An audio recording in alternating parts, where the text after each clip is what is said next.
Hi guys, today I'm going to be doing a garden update. I'm not going to show you the entire garden, I'm just going to go through and highlight some things, and I'll be doing a full garden update later, probably sometime within the next couple of weeks. These tomatoes were supposed to be Kentucky beefsteak, which is a huge orange beefsteak type tomato.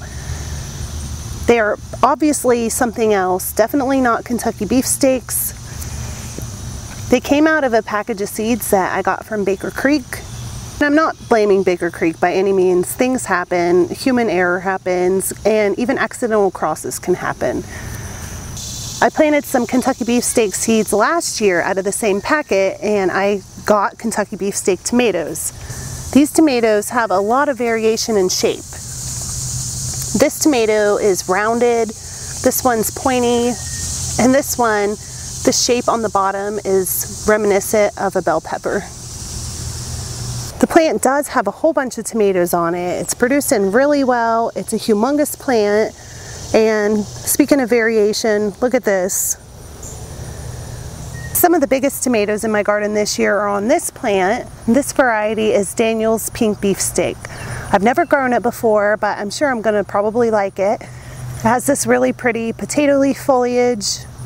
My Joe's Pink Oxheart tomato plant is also starting to make some ripe tomatoes. These are big heart-shaped pink tomatoes. I grew it last year for the first time. The tomatoes vary in size, but most of them are fairly large. And what I really like about this tomato plant is how productive it is.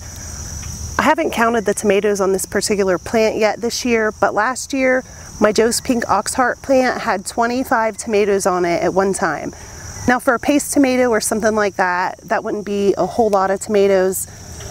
But for large heart tomatoes, that is a lot of tomatoes on one single plant.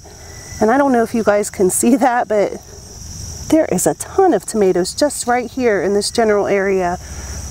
My pumpkin plant is finally starting to grow and vine out. If you guys remember from my last update video, this thing was tiny.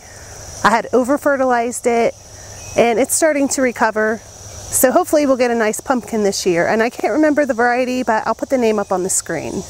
The red burgundy bush beans are doing good. They're starting to make flowers, and I even see a few little beans in there. Flowers on the beans are really pretty, deep purple, and the plant is flowering profusely. So hopefully we'll get a whole bunch of beans. Some of my leeks are getting scapes on them, and I'm not really sure if that's going to ruin the leek or what. So if you have a lot of experience with leeks, let me know. But from what I understand, they really shouldn't be flowering in their first year. My hardy hibiscus flowers are starting to bloom. I'm going to go over there and pick one so you guys can have a closer look as soon as this wasp gets out of the way. These flowers are humongous. They are perennial and come back every single year. I've been growing them for 7 or 8 years now. I also have some pink ones and some red ones, but they're not quite ready to bloom yet. They're related to hollyhocks and okra, and you can definitely see the similarities between all of those flower species. My cucumbers are doing well. I only grow 2 cucumber plants because I'm the only person in the house that eats them. Right now I'm picking a few cucumbers every other day or so.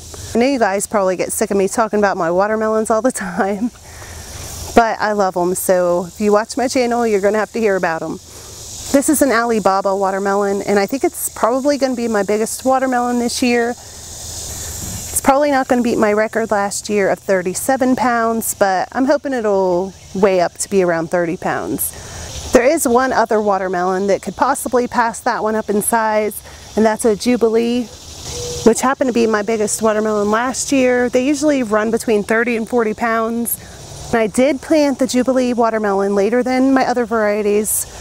I don't know if you guys can see it, but it's small right now, but it's growing fast. I wish I could take you over there to see it, but I'd be stomping all over my watermelon vines, and I don't want to crush my vines. My coxcomb flowers are starting to open up, and they are nowhere near the size that they should be. They're probably about 2.5 feet tall. I'm not actually sure how they're supposed to grow, if they flower and keep getting taller. I probably should fertilize them, and that would help. I don't think I've even fertilized them yet at all. Either way, even if they don't get tall, I'm just happy to have them. My Jimmy Nardello peppers are ripening up. I've picked a couple of them already. These are the best sweet peppers ever. Down at the end of the walkway here is my pole beans. They have completely covered the trellis. They're going crazy everywhere. I have 2 varieties planted. I'm harvesting beans every 3 or 4 days. I couldn't be happier with how they're doing. Of course, they usually always do well because pole beans are just so easy to grow. Bush beans too. The glass gem corn is really tall. Some of it might even be too tall. The stalks are skinny. A couple of the tops have flopped over. So I think they might just be a little leggy. They're in an area that gets probably about 6 hours of sunlight a day and then dappled sunlight throughout the rest of the day. So that could be the issue. I'm still hopeful that I'll get a nice harvest of glass gem corn. I have some more watermelons and some cantaloupes planted in the same general area as the corn, and they're not getting as much sunlight as they should be either. So they are behind the other melons, but I am starting to see a lot of melons forming in here. So I'm hopeful to get a melon harvest from here as well. Alright guys, that's it for this video. I'll be making a full garden tour video soon, so look for that.